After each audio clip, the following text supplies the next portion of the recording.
Persiguiendo el jade, capítulo 67. Sui Yan Yuai observó atentamente al niño que había entrado de repente. El niño no se parecía mucho a él, pero cuando la tía Lan lo vio por primera vez dijo que era la viva imagen de Sui Yan Yuai cuando era niño. Sui Yan Yuai no recordaba cómo era niño. Sus únicos recuerdos eran el dolor abrasador que le provocó el incendio, las cicatrices desfigurantes que le dejó. Apoyó la cabeza en una mano y miró con frialdad al niño nervioso que estaba frente de pie en la puerta. «Padre, ¿quién te permitió llamarme así?» Yuba Oer apretó con más fuerza sus hojas de práctica de caligrafía, claramente desconcertados. Sus claros ojos en blanco y negro miraron al hombre sentado en el asiento alto que llevaba una gran capa. Sin saber cómo llamarlo de otra manera, decidió permanecer en silencio. Apretó ligeramente los labios, luciendo obediente y lastimoso a la vez. Había viajado hacia el sur con su madre, pero su caravana fue interceptada a mitad de camino por un grupo de guardias con armadura negra. Ese fue el primer día que vio a ese hombre. La nieve caía como algodón y él se inclinaba enfermizo en su carruaje rodeado de guardias con armadura negra. Su mano pálida por una enfermedad prolongada abrió la cortina del carruaje. Sus ojos miraban sombríamente a la madre y al hijo con un dejo de crueldad y la expectativa de una venganza inminente. Tenía mucho miedo de esa persona y su padre y su madre parecía aún más asustada, temblando ligeramente mientras lo sostenía. Desde ese día nunca más volvió a ver a su madre. Lo trajeron aquí, pero no lo castigaron. Alguien se ocupó de sus comidas y de sus necesidades diarias. Pero cuando preguntaba por su madre, los sirvientes guardaban silencio. Solo una niñera que lo quería se atrevía a revelarle algo sobre su madre. Aquella niñera dijo que aquel hombre era su padre y que si se portaba bien y le complacía, dejaría ver a su madre. Yuba Oer se había portado muy bien desde que llegó aquí, pero nunca mencionaron que le permitieran ver a su madre. Hace un par de días, Yuba Oer finalmente rompió a llorar y se negó a comer tratando de protestar. Al final, solo llegó un hombre desconocido que dijo que si Yuba Oer estudiaba mucho y le iba bien en las clases, podría ver a su madre. Hizo lo que le dijeron y, efectivamente, hoy lo sacaron de su patio por primera vez desde que llegó aquí. Sui Yuyuanhui miró con desprecio la apariencia tímida de Yuba Oer. Su mirada se posó en las hojas de caligrafía que el niño agarraba con fuerza. Escuché que alguien te ha estado enseñando caligrafía. Tráela aquí para que la vea. Simplemente sentado allí, su ser parecía sumido en una tristeza sin fin, infundiendo miedo en los demás. Yuba Oer también tenía miedo, pero aún así dio pequeños pasos hacia él con determinación.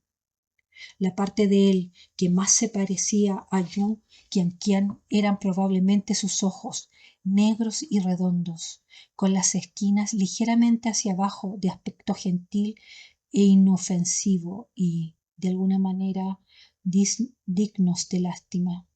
Cuando Sui Yuanyuai vio que Yuao Ver se le acercaba, su expresión vaciló por un momento. Por un momento pareció ver a través del muchacho a esa mujer que nunca renunció a la idea de escapar, incluso estando embarazada. Ella era tan débil que él podría haberla aplastado con un dedo, pero sin importar cómo la castigara, ella nunca aprendió la lección. Si tuviera una oportunidad, huiría sin dudarlo. Como un ciervo cautivo, siempre anhelando a regresar al bosque. Sui Yuanyuai volvió en sí cuando Yuba Oer le puso las hojas de caligrafía delante de sus ojos. Su expresión por alguna razón se volvió aún más oscura. Sus pálidos y delgados dedos hojearon las hojas una por una, haciendo que Yuba Oer se agarrara nerviosamente al dobladillo de su ropa. Después de un momento arrojó a un lado las hojas cuidadosamente escritas por Yuba Oer como si fueran papel usado, burlándose con frialdad. ¿Qué tipo de escritura es esta? Los caracteres son tan suaves como si no tuvieran huesos. Hazlo de nuevo. Yu Paoer miró los grandes caracteres que había escrito con tanto cuidado con la esperanza de ver a su madre con los ojos enrojecidos, pero todavía no habló.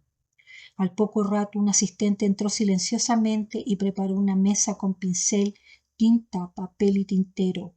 Todo el proceso se llevó a cabo casi sin hacer ruido. Todos los sirvientes del patio conocían el temperamento voluble de Sui Yuanyuai y siempre lo servían con la mayor cautela, sin atreverse a bajar la guardia ni un momento. Yu Bao'er parecía un poco desconcertado al ver todo esto. Sui Yuanyuai, sentado detrás del escritorio, entreabrió los ojos para mirarlo y le dijo con frialdad: «Practica aquí». Yu Bao'er reunió coraje para preguntar: «Si escribo bien, ¿podré ver a mi madre?». La sonrisa de Sui Yuanyuai se volvió aún más sarcástica. «¿Quién te enseñó a decirme esas cosas?». A Yu Bao'er se le llenaron los ojos de lágrima, pero contuvo obstinadamente y dijo: «Nadie me enseñó. Extraño a mi madre». Sui Yuanyuai tomó un pergamino de bambú de la mesa y dijo con frialdad: «Ve a practicar tu escritura. Si lloras de nuevo, nunca la volverás a ver en esta vida». Cuando Yu Bao'er se dirigió obedientemente a la mesa baja para practicar la escritura, su pequeño cuerpo estaba girado de un lado. Luchó para agarrar el pincel, que era más grueso que sus dedos. Las lágrimas cayeron sobre el papel, creando pequeñas manchas de agua. Temeroso de ser descubierto, Yu Bao'er no se atrevió a secarse las lágrimas ni a emitir ningún sonido de sollozo. Se limitó a disminuir la velocidad de su respiración, llorando en silencio. Cuando creyó haber ocultado bien, pero el hombre sentado en el asiento alto vio sus pequeños movimientos, bajó la mirada y una sombra cruzó su mirada. A él no le gustaba ese niño, no solo porque esa mujer no conocía su lugar, sino también porque su existencia amenazaba seriamente su posición. En comparación con una persona enferma que no podía dejar su medicina y no podía practicar artes marciales, un niño sano pero pequeño, que fuera más fácil de controlar, parecía la mejor opción en todos los sentidos. Cuando más se acercaban la madre y el hijo de la familia Zhao a este niño, más cauteloso se volvía éste. Hace años, para sobrevivir, tuvo que soportar el dolor de sufrir quemaduras, lo que le dejó problemas de salud crónicos. Más tarde, para poder aparecer en público, sufrió innumerables torturas inhumanas, reemplazando lentamente la piel quemada de su cuerpo. El dolor de la descamación de la piel era un tormento que solo los muertos deberían conocer, pero él lo había experimentado en vida. Había luchado tan duro por sobrevivir. Cualquiera que se atreviera a interponerse en su camino debería morir. Al pensar en esto, su expresión se tornó cada vez más feroz. La mano que sujetaba el pergamino de bambú se tensó tanto que sus nudillos blancos y fantasmales parecieron estar a punto de romperse. Una criada entró a servir el té y de repente brilló su expresión. Dejó escapar un breve grito de miedo y derramó el té. Cuando la taza se hizo añicos en el suelo, el rostro de la criada palideció mortalmente y se postró en el suelo, temblando mientras suplicaba: «Joven Anmu, perdóneme, por favor». Sui Yuanyuai despreciaba profundamente a los sirvientes que los miraban con expresiones tan aterrorizadas como si hubiesen visto un fantasma. Sus delgados labios se curvaron hacia arriba, pero las palabras que pronunció fueron frías y sedientas de sangre. «Arrástrenla y golpéenla hasta matarla». La gente entró rápidamente y la criada apenas tuvo tiempo de gritar antes de que la amordazaran la boca y se la llevaran. Todo el proceso fue silencioso y rápido, como un teatro de sombras en silencio. Yu Bao'er estaba sentado en la mesa baja donde practicaba caligrafía, mirando fijamente la escena. La tinta goteaba de la punta de su pincel sobre el papel, manchando la hoja de caracteres que casi había terminado. La persona sentada detrás del escritorio observó fríamente su rostro pálido y de repente dijo con malicia: Si no te comportas, tu madre correrá la misma suerte que ella. Yuba Oer estaba asustado. El día que regresó de practicar caligrafía en el estudio de Sui Yuanyuai, enfermó durante varios días y en sus pesadillas llamaba a su madre a gritos. Lan, que había escapado del Palacio Este años atrás, se había casado con un rico comerciante para desarrollar la influencia externa de Sui Yuanyuai. No estuvo a su lado cuando las quemaduras de Sui Yuanyuai fueron más graves. Ver a Yuba Oer le recordó al joven príncipe que había cuidado en aquel entonces, lo que llenó su corazón de compasión. Le rogó que la dejaran ir ante Sui Yuanyuai con la esperanza de que Yuba Oer pudiera ver a su madre una vez, pero solo recibió una respuesta sarcástica de Sui Yuanyuai. Matar a golpes una criada lo asustó hasta hacer que enfermara. Tía Lan, lo has olvidado. Cuando yo tenía su edad acababa de pasar por el incendio del Palacio Este. Al ver la fría sonrisa que se extendía en los ojos de Sui Yuanyuai, Lan finalmente no se atrevió a suplicar nuevamente por Yuba Oer. 3 días después, Yuba Oer comenzó a recuperarse lentamente, pero su personalidad se había vuelto muy retraída. No le gustaba hablar y apenas interactuaba con nadie. Lo único que insistía en hacer todos los días sin falta era practicar caligrafía. Lan, temiendo que el niño hubiera quedado traumatizado, ordenó a los sirvientes que buscaran algunos niños inteligentes que pudieran ser compañeros de juegos de Yuba Oer. Yuba Oer ignoraba a los otros niños concentrándose en sus tareas. Cuando Shao Sun estaba en el condado de Qinping, le había ordenado que vigilaran cada movimiento de Yun Qianqian, sabiendo que Yun Qianqian y sus hijos tenían conexiones con la familia Fan. Le sugirió audazmente a la señora: ¿por qué no traemos a la hija menor de la familia Fan? Tal vez ella pueda hacer que Yuba Oer comience a hablar. La señora Lan dudó visiblemente. Esa niña ahora es conocido públicamente como la hija del marqués de Wuhan. Está bajo estricta vigilancia por parte de la familia Wan. ¿Cómo podríamos traerla aquí como compañeros de juegos del joven maestro? Shao Sun respondió: el heredero es cercano a su Alteza y, por extensión, le tiene cariño al joven maestro. Madre, ¿cómo podemos saber si el heredero estaría en desacuerdo a menos que lo intentemos? La señora Lan intercambió una mirada con su hijo y dijo: Suner, incluso si es para el beneficio del joven maestro, primero debemos preguntarle a su Alteza. De repente, Shao Sun bajó la cabeza. Solo estaba preocupado por el bienestar del joven maestro y actué apresuradamente. La señora Lan dijo: la fundación de toda la familia Shao ahora está en tus manos. Tus decisiones afectan la supervivencia de todo nuestro clan. No seas tonto. Shao Sun respondió respetuosamente: escuchará las enseñanzas de madre. Cuando la señora Lan volvió a pedir una audiencia con Sui Yuanyuai, lo encontró comiendo con entusiasmo inusual. A pesar de su habitual falta de apetito, los asistentes que estaban cerca probaron cada plato antes de que tocara sus palillos. La señora Lan miró los extraños platos que había sobre la mesa y supo que debían haber sido preparados por la concubina Yu. Esa mujer parecía tan maleable como la masa. Tenía una personalidad inesperadamente obstinada. La señora Lan había intentado dominarla en el pasado, pero no logró suavizar su disposición. Ahora, de repente, estaba tratando de ganarse el favor de Sui Yuanyuai, probablemente porque había escuchado sobre la enfermedad de Yuba Oer y quería aprovechar esta oportunidad para ver el niño.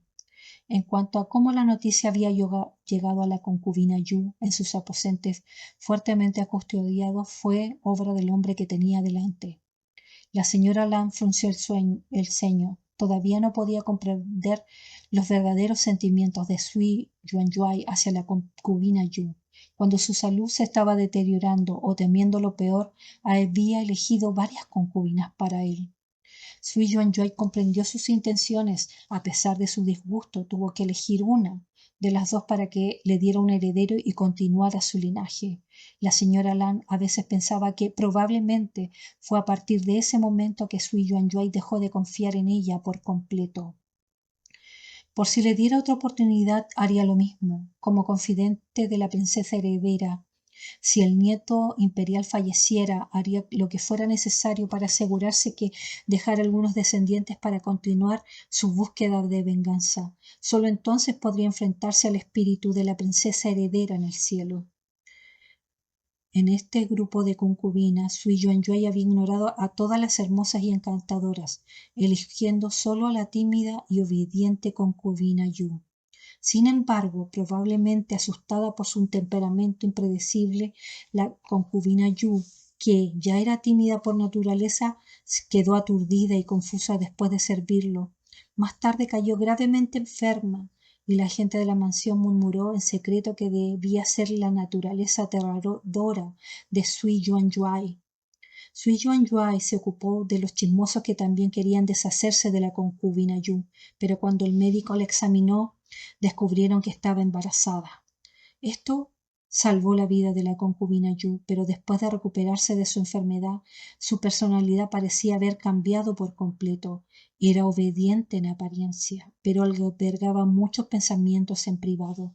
Aprovechaba cualquier oportunidad para escapar y, cuando la atrapaban y la traían de vuelta, sin importar cuán enojado se pusiera Sui Yuanyuan, solo se concentraba en garantizar su comodidad en la mayor medida posible. Cuando sufría náuseas matinales, preparaba su comida en la pequeña cocina. Incluso cuando estaba confinada, comía y bebía a su antojo, comiendo bien sin el más mínimo descuido, y cuando veía una oportunidad, desaparecía como un conejo otra vez. Hace unos años, cuando la concubina Yu logró escapar estando embarazada de 7 meses, convenció a Sui Yuanyuan para que quedara en una finca rural durante un tiempo para relajarse. Ella cocinó, pero puso una droga en la comida, lo que incapacitó a todos los que estaban en la finca, y luego huyó con su criada y un guardia, llevándose consigo sus joyas de oro y plata. Sui Yuanyuan despertó, casi destruyó toda la finca en su furia, aunque siguió maldiciéndola como una simple sirvienta. Movilizó a casi todos sus hombres para buscarla. Esta búsqueda duró 5 o 6 años antes de que finalmente la encontrara en un lugar pequeño como la ciudad de Linan. La señora Lan había pensado que después de capturar a la concubina Yu y a su hijo, y dado su temperamento, probablemente mataría a la madre y se quedaría con el niño. Pero solo los mantuvo separados y confinados, sin maltratarlos ni preguntar por ellos, excepto algún comentario sarcástico ocasional. Parecía que no había nada más. Lo que dejó a la señora Lan incapaz de evaluar sus verdaderos pensamientos. Mientras Sui Yuanyuan comía, notó que la señora Lan estaba de pie a su lado, dudando en hablar durante un tiempo. Preguntó: ¿La tía Lan tiene algo que discutir conmigo? La señora Lan no estaba segura si era prudente sacar a relucir el asunto de Yu Baoer en este momento, pero insistió: la condición del joven maestro aún no ha mejorado. Escuché que la concubina Yu estaba en buenos términos con la familia Fan en el condado de Kinping. Me atrevo a sugerir, ya que la hija menor de la familia Fan está actualmente en nuestra mansión, tal vez podríamos dejarla temporalmente ser una compañera de juegos para el joven maestro. ¿Podría ayudar a mejorar su condición? Sui Yuanyuan no creía que Channing sobreviviera para regresar, tal vez porque había disfrutado de una comida tan satisfactoria y su estado de ánimo era relativamente bueno. No queriendo cumplir el deseo de esa mujer de ver a su hijo tan rápido, reflexionó por un momento y luego sonrió y dijo: si tía Lan ya tomó una decisión, ve y pregúntala a Kindy. Cuando salió de la habitación, a la señora Lan todavía le resultaba difícil creer que Sui Yuanyuan pareciera mucho más agradable hoy que de costumbre. Cuando Sui Yuanqing llevó a Channing de regreso a la mansión del príncipe de Chanxin, la entregó descuidadamente a los sirvientes, ordenándoles que la vigilaran con cuidado y se aseguraran de que la niña no muriera de hambre o congelada. Cuando la señora Lan, usando el nombre de Sui Yuanyuai, dijo que quería encontrar un compañero de juegos para Yu Bao'er, Sui Yuanqing estuvo de acuerdo sin hacer una sola pregunta. Encabezada por una anciana, la señora Lan fue a buscar a Channing. Cuando abrieron la puerta del corredizo, encontraron una niñita acurrucada en un montón de paja. Parecía que no la habían arreglado en días, con el pelo desordenado atado en un moño despeinado y la cara sucia. Sus mejillas estaban enrojecidas por el frío, pero sus ojos eran sorprendentemente brillantes y claros, mirándolos con cautela de un ciervo.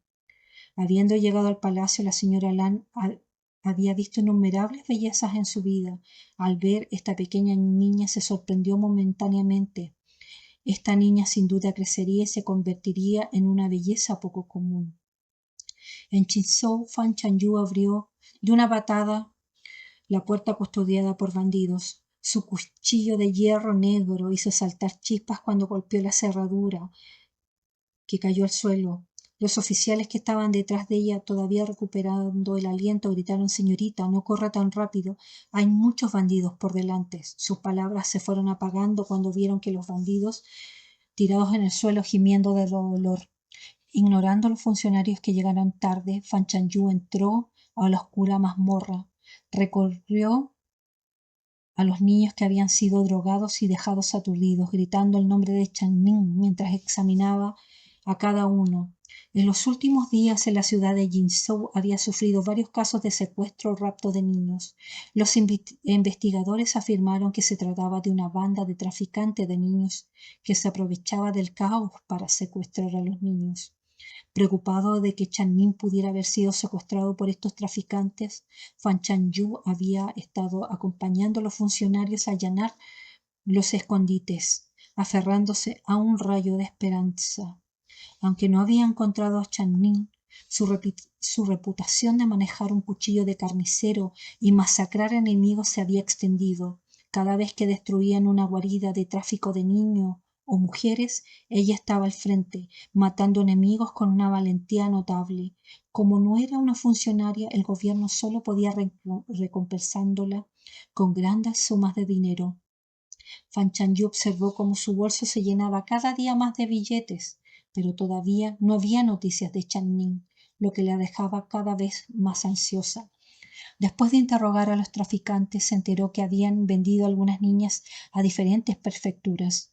Fan Chanyu tomó nota de todas las niñas que coincidían con la descripción de Channing, dejó la mitad de los billetes a la señora Zhao y, llevando la otra mitad junto a varios cuchillos carniceros, se dispuso a buscar a Channing por todas las prefecturas importantes. Para facilitar la búsqueda, los funcionarios sugirieron que alguien dibujara un retrato de Channing. Fue entonces cuando Fan Chanyu recordó que había un retrato listo, dibujado por un erudito durante el Año Nuevo, que había enmarcado y colgado en su habitación y la de Channing. Cuando regresó a la casa para buscarlo, puso la casa patas arriba, pero no pudo encontrar el retrato. Anteriormente, Fan Chanyu había estado demasiado preocupada con varios asuntos para pensar en el retrato. Ahora que había desaparecido sin dejar rastro, de repente se puso en alerta. El retrato no era una obra de un artista famoso. Entonces, ¿quién vendría específicamente a robarlo? Además, después de la masacre perpetrada en la fortaleza de Qingfen, la ciudad de Lingnan se había convertido en una ciudad fantasma. Casi nadie venía a la ciudad, incluso si los ladrones buscaran objetos de valor, apuntaban a las familias adineradas, no a las familias pobres de la parte occidental de la ciudad. Después de mucha contemplación, Fan Chanyu se dio cuenta de que la única persona que podría haber tomado el retrato era ese bastardo, que probablemente había regresado después que ella lo mantuvo cautivo, con la intención de emboscar a la persona escondida en el pozo seco. En el retrato aparecían ella, Channing y Yanchen. Cualquiera podría confundirlos fácilmente como una familia. Después de que capturaron a todos la gente de la fortaleza de Qingfen, solo ese bastardo y una bandida escaparon.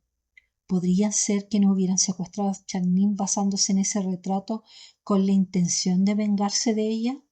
Fan Chanyu pensó, dado que Jinzhou no era un refugio para este bastardo y que originalmente había sido un funcionario de Yongzhou, podría haber huido ahí.